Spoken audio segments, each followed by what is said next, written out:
मैं 7 वचन प्रचार करने यहां नहीं आया हूं आज। मैं ट्रेडिशन के साथ कभी नहीं बहता। मैं हमेशा खुदा में बहने की कोशिश करता हूं।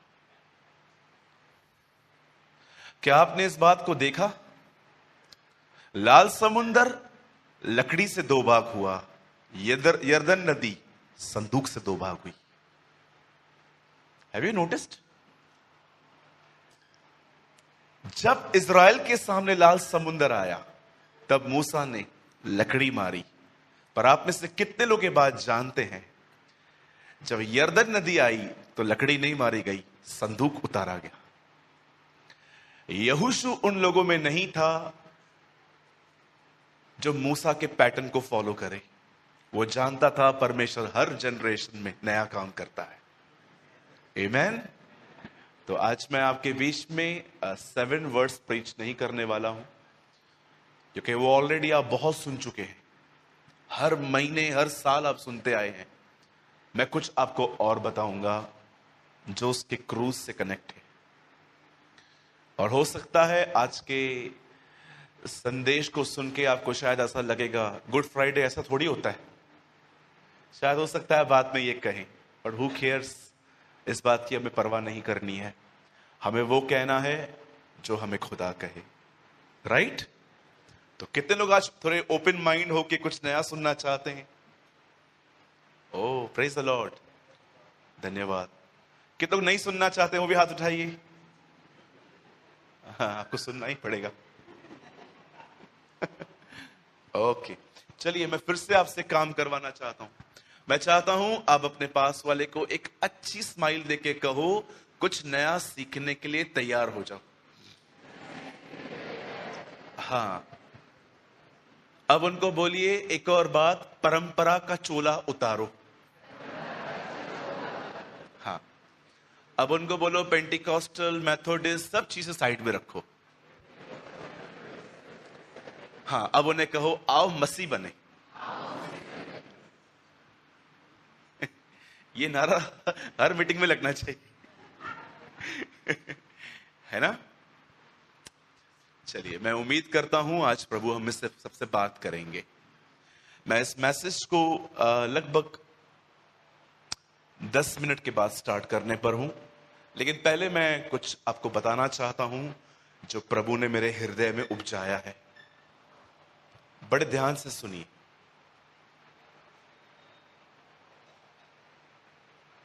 आपको अपने भविष्य के बारे में कभी चिंता नहीं करनी।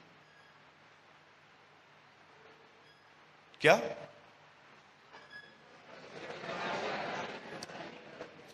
मेरे पीछे कहिए, मुझे भविष्य जानने की कोई जरूरत नहीं है, क्योंकि मैं उसे जानता हूं जो मेरा भविष्य जानता है।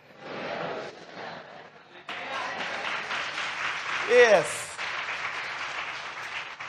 हमें उसे जानने की कोई जरूरत नहीं है। हम उसे जानते हैं जो हमारे बारे में सब जानता है। आप बहुत साल पहले, आप जानते हो, आज के ही दिन के लिए आप चिंता कर रहे थे, और आज भी आप बहुत सारे आने वाले दिनों की चिंता करते हैं। तो जो परमेश्वर आपको यहां तक ले आया वो आपको आगे भी ले जाएगा। आमेन।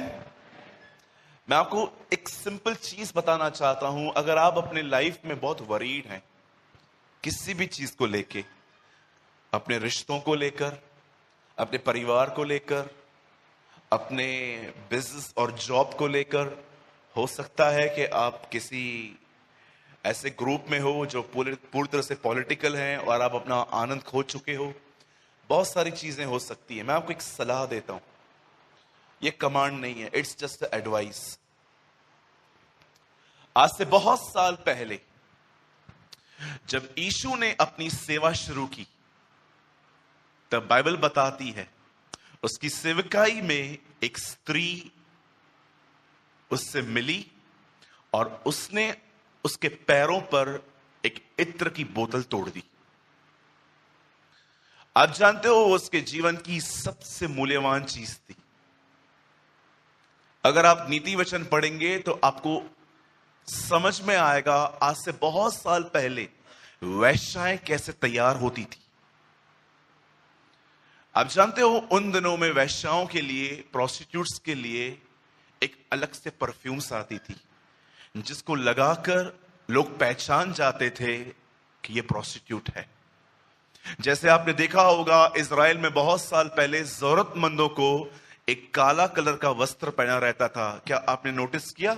जब बिरथमाई यीशु से मिला तो लिखा है उसने अपने वस्त्र को उतार के फेंक दिया था।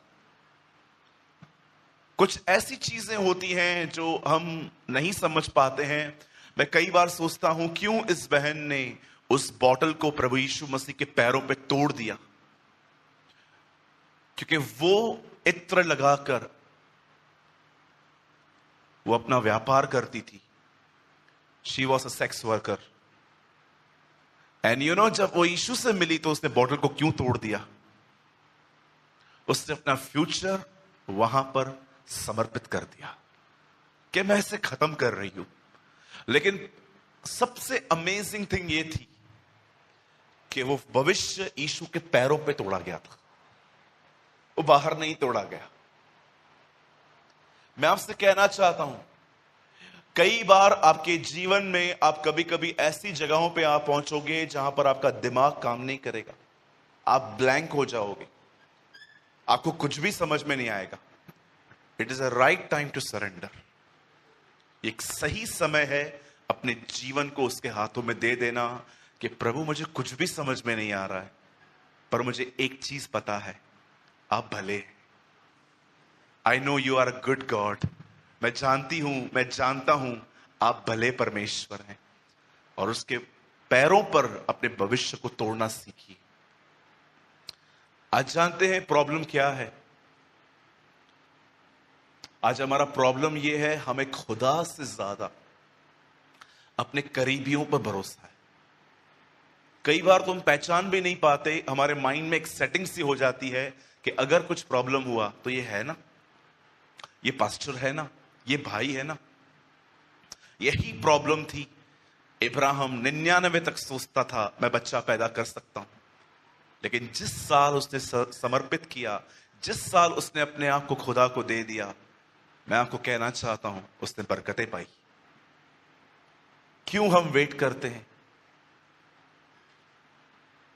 मैं हर दिन समर्पण करता हूं। मैंने सिर्फ 2007 में जब मैं खुदा में आया, मैंने तब समर्पण नहीं किया। मैं हर दिन करता हूं। मैं हर दिन उसके सामने जाता हूं और कहता हूं प्रभु, there is a certain matters lord in my life. कुछ चीजें हैं जिनके सामने मेरा दिमाग, मेरी विजडम, मेरी ताकत काम नहीं करती। मैं आपको देता हूं प्रभु, आप देख लीजिए।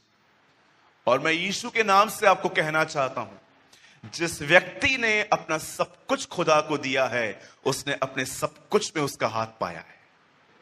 Trust me. अपना भविष्य उससे दे। हर वो चीज, मैं आपको सच कहता हूं, कुछ चीजें ऐसी हैं, लोग आपको सलाह दे देंगे पर वो आपके दर्द को नहीं पहचान पाएंगे। आप उनके सामने जाएंगे ना, कहेंगे ना ब्रदर ये मुझे प्रॉब्लम है, okay sister I will pray for you, but उसे नहीं पता आप कहां से गुजर रहे हो। पर एक ऐसा है जो सच में जानता है आप कहां से गुजर रहे हो, वो खुदा है। इसीलिए डोंट वेस्ट योर टाइम।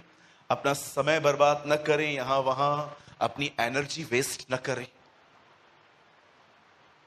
मैं काउंसलिंग के बिल्कुल भी खिलाफ नहीं हूं। I am a counsellor. आप मेरी जूम मीटिंग्स अटेंड करेंगे, मैं स्टार्टिंग के 15-20 मिनट लोगों के क्वेश्चन आंसर, लास्ट में भी काउंसलिंग देता रहता हूं। पर मुझे लगता है मेरा स्थान आपके जीवन में दूसरा नंबर होना चाहिए। सबसे पहले खुदा के पास जाइए, सीखिए उस बहन से क्यों उसने इत्र की बोतल तोड़ी, क्यों उसने। एंड ब्रदर्स, एक चीज जो मैं आपको कहना चाहता हूं, मुझे कभी कभी ऐसा लगता है मसीहत रॉन्ग तरह से प्रेजेंट हुई है भारत में। यहां देखिए सब, आपको पता है मैं इसके खिलाफ नहीं हूं, पर मुझे ऐसा लगता है इसे इतना बढ़ावा नहीं मिलना चाहिए जो मैं अब कह रहा हूं। मैं देखता हूं कुछ लोग हैं ना, हमेशा यही बताते हैं कि आप खुदा से क्या पा सकते हैं, आपको क्या मिल सकता है। ओ तुम्हें ये मिल सकता है, तुम्हें वो मिल सकता है। कुछ लोग तो जबरदस्ती हमें विश्वास उत्पन्न करते हैं ताकि हम चीजों की मांग करें और पा लें। मैं आपसे एक बात पूछना चाहता हूं, क्या आपको यह मसीहत बाइबल में दिखती है? चलिए मैं अब आपसे सवाल जवाब करूंगा और उसके बाद हम वचन में आएंगे। मुझे बताइए, जब यीशु पतरस से मिला तब पतरस ने क्या छोड़ दिया? बोलिए बोलिए बोलिए। जाल भी छोड़ दिया, मछलियां भी छोड़ दी। ओके, एक छोटा बच्चा जो यीशु से मिला, जिसकी मां ने उसको टिफिन बॉक्स दिया था, जब वो जीसस से मिला तो उसने क्या खोया? आप बच्चों से टिफिन बॉक्स लेके दिखाओ मुझे, चलो आप मुझे एक बच्चे को बोल के दिखाओ मुझे टिफिन बॉक्स दे। वो मम्मी को कॉल करेगा, मम्मी मेरे पीछे पड़ा है। उसने खो दिया। ओके, ये जो बहन जिसका मैं जिक्र कर रहा था, इसने क्या तोड़ दिया यीशु के पैरों पे? इत्र की बोतल। ओके, सामरी स्त्री क्या लेकर आई थी? घड़ा। आपको पता है वो घड़ा लेके नहीं गई, छोड़ के चली गई। क्या आपने गॉस्पल्स में यह बात चेक की? जब भी ये खुदा से मिले इन्होंने कुछ छोड़ दिया। हमें सिखाया जाता है मसीह होना मतलब पाना है। बाइबल बताती है मसीह मतलब खोना है। It's not always gaining, it's losing. जो कोई अपने प्राण को बचाएगा, बाइबल बताती है वो उसे खो देगा, पर जो उसे खोएगा वो उसे पाएगा। यू नो, मैं आपसे पूछना चाहता हूं, आपने प्रभु में क्या खोया है? आप सालों पहले जैकियस से मिलते तो आपको एक बात कहता। हम तो बोलते हैं ना बरकत मिलेगी, ये मिलेगा। जैकियस से आप पूछते, जकई तुझे क्या मिला? क्या मिला? अभी सब बांट के आया हूं।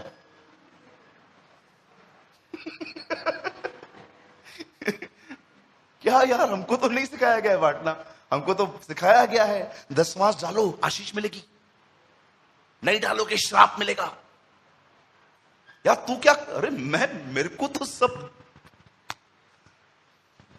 सिर्फ पाना पाना पाना पाना पाना मसीहत नहीं है। कुछ खोना सीखो। कहिए अपने पास वाले को, मसीहत बोलो, मसीह बनना पाना नहीं, मसीह बनना खोना है।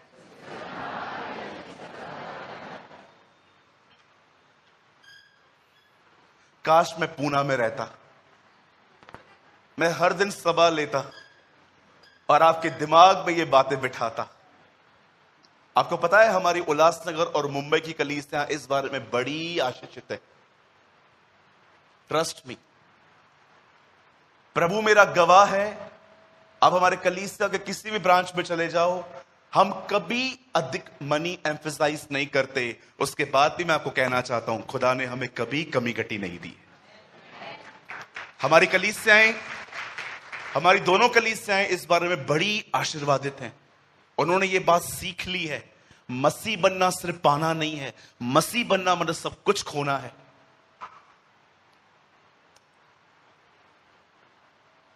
मैंने इसलिए कहा काश मैं पूना में रहता तो मैं आपको हर दिन ये बात समझाता कि आप प्रभु के लिए क्या क्या खो सकते हो।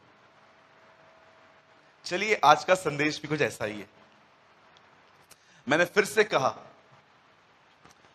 लाल समुद्र कैसे दो भाग हुआ था? यर्दन कैसे दो भाग हुई थी? संदूक से। ठीक है, मैं आज 7 वचन क्रूज के प्रचार नहीं करने वाला, क्योंकि बहुत लोग सोचते हैं चलो 7 वचन सुन के आएंगे। नहीं भाई, टीवी पे जाके सुन लेना। आज मैं कुछ और बताना चाहता हूं आपको। ओके, बाइबल लाए हैं आप सब मेरे साथ? Okay, please open with me the gospel of John. आज ये संदेश मैंने मुंबई में भी लिया था मॉर्निंग में, और मैं चाहता हूं आप भी ये संदेश सुने।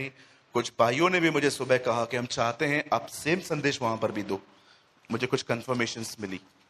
जॉन चैप्टर 1, यूहन्ना 1 अध्याय।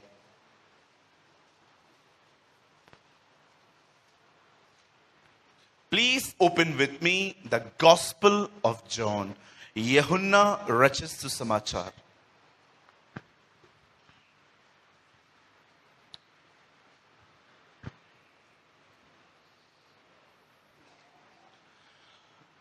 ओके, सब यहां देखिए। अपने बाजू वाले को हल्का सा धक्का देना और उसको कहना अब बड़े ध्यान से सुनो। हल्का सा, हां, अकाउंट क्लियर मत कर देना। भाइयों, अपने बाजू वाले को हल्का सा धक्का दो, हल्का सा, ऐसा ना हो कोई नीचे कोई आ पड़े। हाँ, यहां वाले भी दीजिए हल्का सा धक्का। हाँ, मुझे है ना डर लगता है बार बार कि मैं उल्टे मटके में पानी न भर दूं। सच में हम प्रचारकों को यही डर रहता है।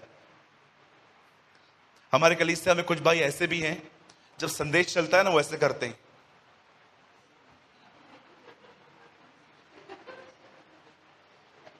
एक्चुअली उन्होंने अपने आप को शिक्षित कर दिया है, नींद आए तो ऐसे करनी है।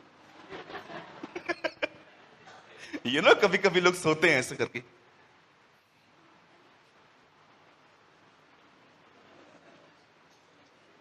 ज्यादा आती तो हालेलुया।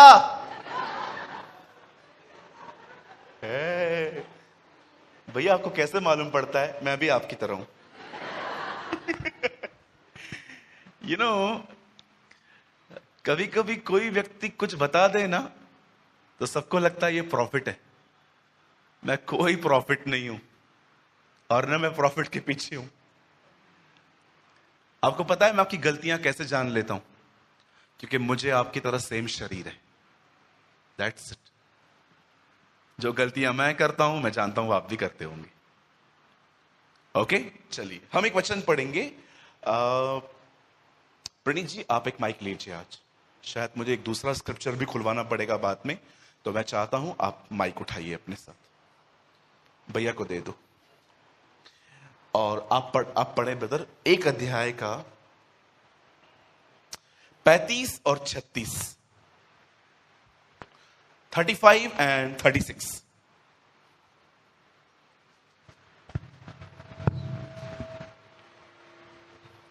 John 1, 35 and 36। यूहन्ना का पहला अध्याय और उसका वर्स नंबर 35 एंड 36। यस। दूसरे दिन फिर यूहन्ना और उसके चेलों में से हाँ, 2 जन खड़े हुए थे। ओके।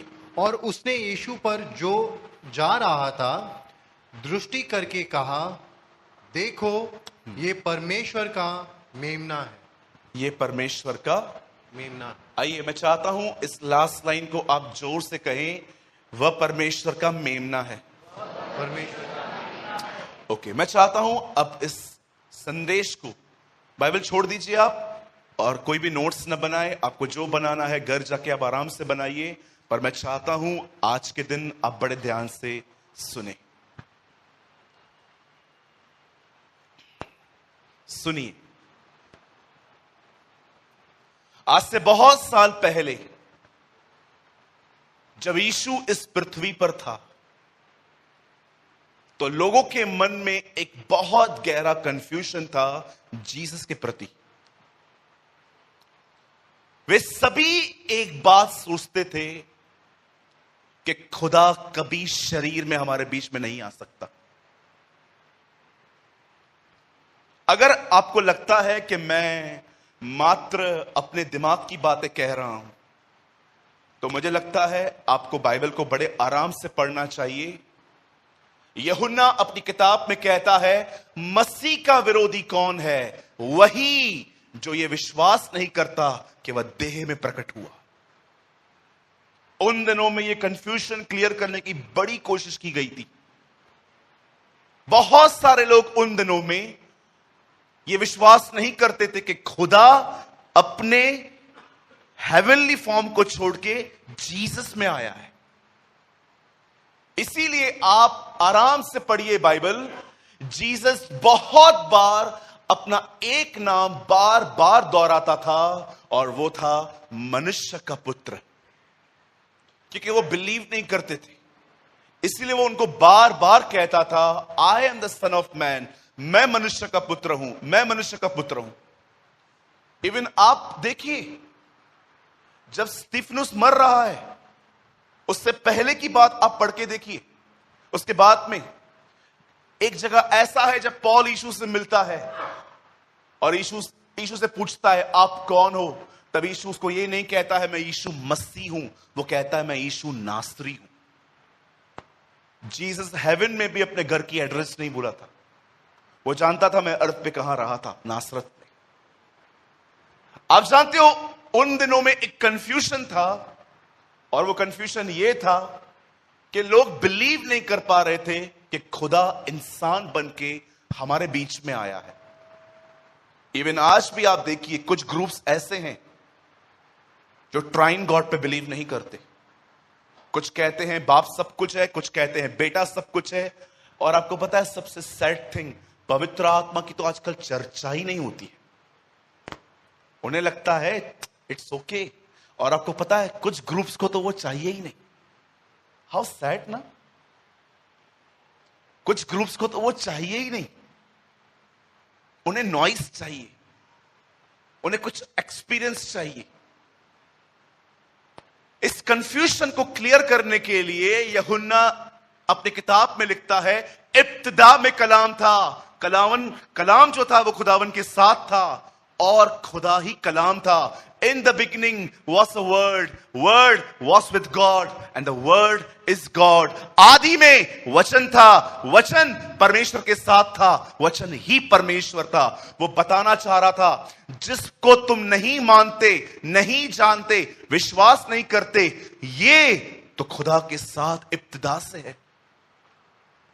और आप जानते हो यीशु जो परमेश्वर का वचन है, जब वो हमारे बीच में आया, बाइबल बताती है वचन देहधारी हुआ, उसने एक शरीर लिया। और जब वो हमारे बीच में आया और जब वो सड़कों पे चलता था, उसके एक चेले ने जिसका नाम था यूहन्ना बपतिस्मा दाता, वो उसे एक नाम देता है। और वो नाम है, वो उसे कहता है देखो, बीहोल्ड, यह परमेश्वर का मेमना है। मैं कई सालों तक जब मैं इस बात को नहीं समझ पाता था कि क्यों यूहन्ना बपतिस्मा दाता ने उसे क्यों मेमना कहा। मेमना और भेड़ में बड़ा अंतर होता है। मेमने का अर्थ होता है एक नन्हा सा बच्चा, पर भेड़ थोड़ी बड़ी होती है। बाइबल बताती है यूहन्ना ने उसे देखा और अपने चेलों से कहा तुम देख रहे हो इसे, ही is a lamb of God, ये परमेश्वर का मेमना है। और इस मेमने को समझने के लिए मुझे कुछ और जगहों पे कुछ पढ़ना पड़ा, जो आज आपके साथ मैं बांटना चाहता हूं। आज से बहुत साल पहले बाइबल बताती है परमेश्वर के लोग एक राजा के अंडर में थे, वो गुलाम थे वहां पर। और एक देश जिसका नाम मिस्र था, उसी देश के अंदर एक छोटा सा शहर था जिसका नाम था गोशेन। मैं आपको बताना चाहता हूं, अगर आप आराम से इस बात को थोड़ा समझ लें तो आपको समझने में आसानी होगी आगे चल के जो मैं कहूंगा। गोशेन मिस्र का वो शहर है जहां पर आज भी पिरामिड्स बने हुए हैं। इस्राएल के लोगों को उस शहर के अंदर पिरामिड्स बनाने के लिए यूज किया गया था। उन दिनों में जब गोशेन बन रहा था, परमेश्वर मूसा को बुलाकर कहता है तू एक काम कर, तू उस देश में जा, उस राजा से बात कर कि ये मेरे लोग हैं, इनको जाने दे। इनके बाप दादाओं से मैंने प्रतिज्ञा की थी कि मैं इन्हें यहां से निकाल के एक नए देश में ले जाऊंगा। जब मूसा इस संदेश को सुनकर फिरौन बादशाह के सामने खड़ा होता है तो वो उससे कहता है let my people go away, मेरे लोगों को जाने दे। फिरौन कहता है मैंने नहीं जाने दूंगा, क्योंकि फिरौन जानता था यही वो लोग हैं जो उसकी कंट्री को बना रहे हैं। आप जानते हो बाइबल मुकद्दस क्या कहती है? पहली चीज जब उसका सामना किया गया तब उसे कहा गया अगर तू हमारे लोगों को जाने नहीं देगा तो एक काम करना पड़ेगा। और वो काम जानते क्या होगा? मैं आज्ञा दूंगा, सारे मेंढक पानी से निकलेंगे और तुझे हेलो बोलने आएंगे।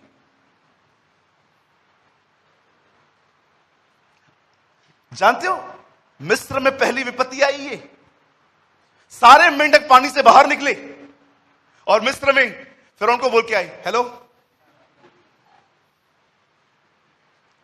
आप बिलीव कर सकते कैसा लगेगा अगर सारे यहां पर फ्रॉक्स आ जाएं तो? उसके बाद भी यह आदमी नहीं माना। खुदा ने सबसे पहले हिंट दी, पनिश नहीं किया। फिर उसके बाद मूसा उनके सामने गया और कहता है, मेरे लोगों को जाने देगा कि नहीं? बोलता है नहीं।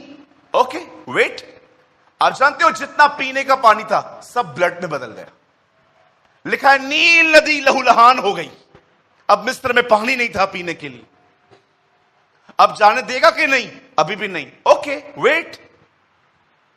3 दिन 3 रात बाइबल बताती है सूरज नहीं निकला। इस्राएल के हर घर में रोशनी थी पर मिस्र के ऊपर सूरज नहीं निकला। ये एक संदेश है आप सबके लिए, सुन लीजिए।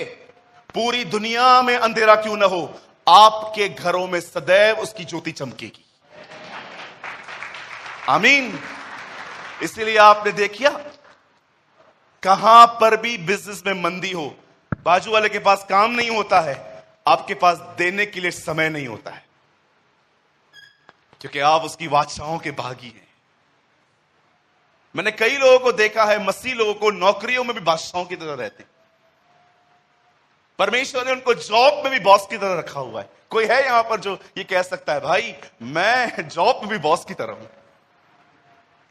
ये देखिए 1 2 3 4 सो मैनी बहनों में से। Very good.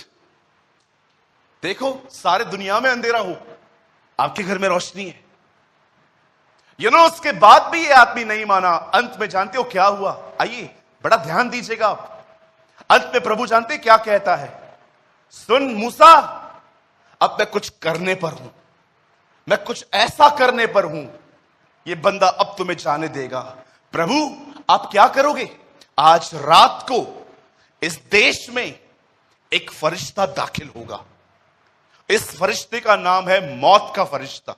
और तुझे पता है क्या होगा? ये पूरे मिस्र में हर घर में जाएगा और जिस घर के अंदर जो पहलोठा है वो उससे मारेगा।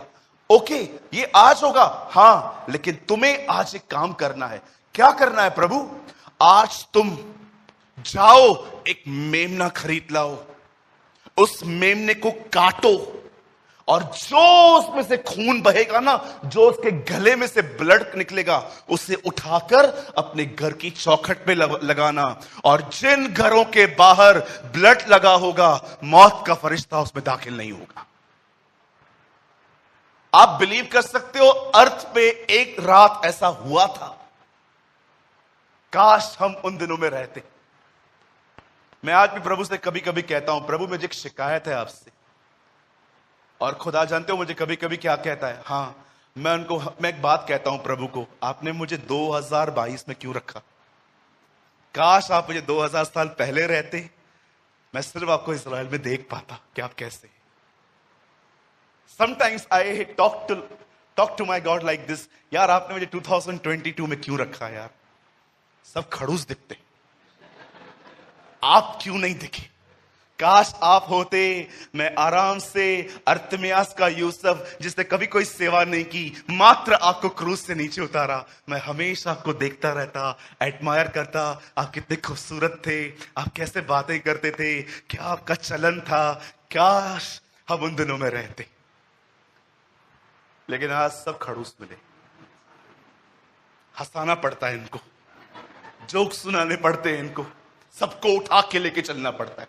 बाद में मालूम पड़ता है हम इन्हें नहीं, ये हमें उठा के लेके चल रहे हैं या।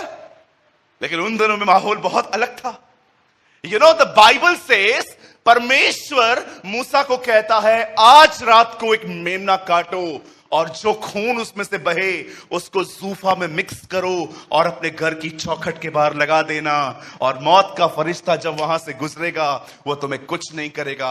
और बाइबल बताती है जैसे वो मौत का फरिश्ता, वो स्वर्गदूत दाखिल हुआ, वो सबको मारने लगा। मैं आपको बताऊं ट्रेडिशन क्या कहता है, आपको पता है परंपरा क्या कहती है? उन दिनों में जब मौत का फरिश्ता दाखिल हुआ, उनके घर पे ब्लड लगा हुआ था, पर आप जानते हो वो घरों के अंदर क्या कर रहे थे? जानना चाहते हो?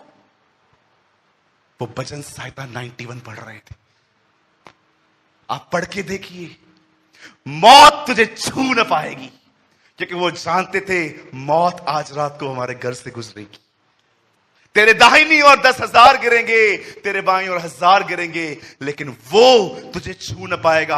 आप भजन संहिता 91 अपनी किताब में पढ़ते हो, पर उन दिनों में वो ऐसे बोल रहे थे आपस में बैठ के। आप पढ़ के देखिए, पूरे साम में 90 और 91 मोसेस ने लिखा है। आप ऊपर से पढ़ के देखिए इंग्लिश ट्रांसलेशन में, मिस्र की रात का गीत। वो भजन संहिता 91 अपने आप में बातचीत कर रहे थे। और जानते हो उस रात क्या हुआ? जब वो वहां से निकल रहे थे, बाइबल बताती है उस रात मौत का फरिश्ता आया, पर मेमने के लहू को लगाकर वे सब बच गए थे। अब मैं आपसे एक बात पूछना चाहता हूं, अब आप कुछ समझ पा रहे हैं? जब यूहन्ना ने यीशु मसीह को देखा तो क्या कहा? देखो, यह परमेश्वर का मेमना है। मैं आपको कहना चाहता हूं, आज से बहुत साल पहले वो उस मेमने के लहू के कारण बचाए गए, और मैं आज भी आपको कहना चाहता हूं, हर वो विश्वासी जो इस मेमने का लहू लगाएगा वो बच जाएगा। वी आर सेम, वो बच जाएगा। एक रात इस मेमने को पकड़ा गया। आप जानते हो, मैंने अधिकतर जगहों पे देखा है लोग कैसे अरेस्ट होते हैं। मैंने भारत में भी देखा है और भारत के बाहर भी पढ़ा है। हमारी भारतीय पुलिस लोगों को ऐसे पकड़ती है ताकि हमारे ही सर पे मार के भाग जाए। ऐसे आपने देखा है ना, ऐसे जाते हैं, हमको ही मार के भाग जाते हैं। लेकिन जानते हो बाहर के लोग कैसे पकड़ते हैं? ऐसे आप देख लीजिए, एब्रॉड में पुलिस ऐसे पकड़, हमारी भारतीय पुलिस ऐसे वो गलत नहीं है, कुछ और उनके, वो कुछ और सोचते होंगे। यू नो, लोग अरेस्ट तो ऐसे करते हैं ना, पर आपको पता है यीशु कैसे अरेस्ट हुआ? लिखा है, बाइबल में लिखा गया है, वो उसकी दाढ़ी खींच रहे थे। यीशु अपने दिनों में दाढ़ी रखते थे, वो उसकी दाढ़ी खींच रहे थे। उसके बाद बाइबल बताती है वो उसे एक कोर्ट में लेके गए, जहां पर वो उससे कहते हैं, क्या तू परम धन्य का पुत्र मसीह है? Are you the son of the most high God? वो कहता है, यस मैं हूं। लिखा है उसे एक ऐसी झापड़ लगी, वो जमीन पे गिर गया, वो चुप था। उसके बाद वो उसे पिलातूस के पास ले गए। पिलातूस, आपको पता है, मैंने इतिहास पढ़ा, मुझे मालूम पड़ा कि पिलातूस और हेरोदेस के घर के बीच में 30 किलोमीटर का फासला था।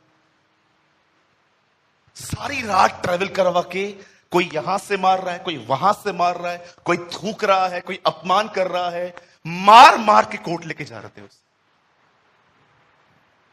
पिलातूस के सामने खड़ा हुआ। पिलातूस की वाइफ को एक रात पहले ड्रीम आ गया था, इनके फंदों में मत पड़ना, he is a righteous man. पिलातूस ने कहा नहीं।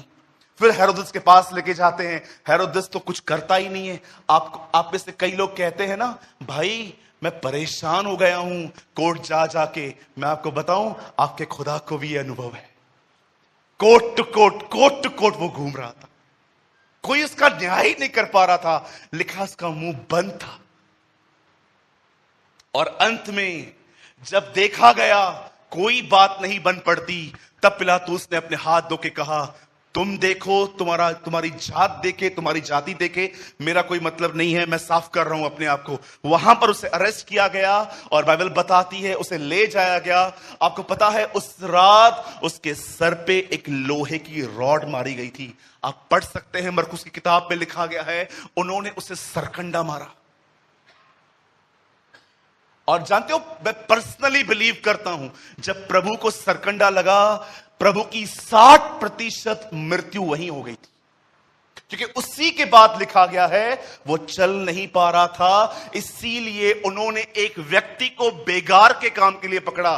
जैसे आपने देखा होगा, हमारे घरों में एक व्यक्ति ठेके का काम लेता है और बेगारियों से करवाता है। लिखा है उन्होंने बेगार में एक व्यक्ति को पकड़ा जिसका नाम था शिमोन कुरेनी और कहा इसका क्रूस उठा के ले चल, क्योंकि नेक्स्ट डे हॉलीडे था।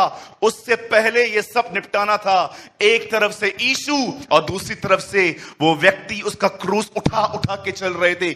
आपको पता है इतिहास ये भी कहता है जीसस उस क्रूस को उठाते उठाते 12 बार गिरा था। वो चल नहीं पा रहा था और एक समय ऐसा आया आखिर वो वहां पर गया, उसके पैरों पे पैर लगा के कीले ढाले गए, हाथ में कीले डाले गए, सर में ताज डाल दिया गया और बाइबल बताती है वहां पर उसने ये दुआ करी, पिता इन्हें माफ कर, ये नहीं जानते हैं ये क्या कर रहे हैं। सुनिए, अब मैं संदेश में आना चाहता हूं। मुझे पता है आप सब ये गुड फ्राइडे को ये संदेश सब सुन चुके हैं। मैं अब संदेश में आना चाहता हूं। मैंने संदेश शुरू नहीं किया है, अब शुरू करना चाहता हूं। आप में से ये सब लोग जानते हैं कि ये आज से बहुत साल पहले हुआ था। अब मैं आपसे एक सवाल पूछना चाहता हूं, क्या सचमुच आपको यह एहसास है कि वो आपको बचाने के लिए कहां से गुजरा? Tell me. मैं आपको लिख के दे सकता हूं, आप में से कुछ लोग यहां ऐसे भी होंगे, कौन है यीशु भाई, क्यों बता रहा है भाई, मत बता, मुझे कुछ काम है इसीलिए आया हूं मैं तेरे पास। आप में से कुछ लोग यहां पर इसलिए भी आए होंगे, कौन यीशु, क्यों बता रहा है वो कैसे मरा, मुझे करना क्या है, मेरा कुछ काम फंसा हुआ है यार, जल्दी प्रेयर पूरी कर, तुझसे दुआ करवा के ट्रेन पकड़ के घर जाना है मुझे। कुछ लोग इन दिनों में, आप जानते हो, अगर आप सच में ये विश्वास करते हो ना, वो मेरे लिए मरा है, वो खुदा जिसके सामने स्वर्गदूत झुकते हैं, सजदा करते हैं, जब वो आता है तो सब खड़े होकर कहते हैं, लिखा है मैंने प्राणियों को देखा जिसके बदन पे आंखें ही आंखें थी, वो दिन रात रुके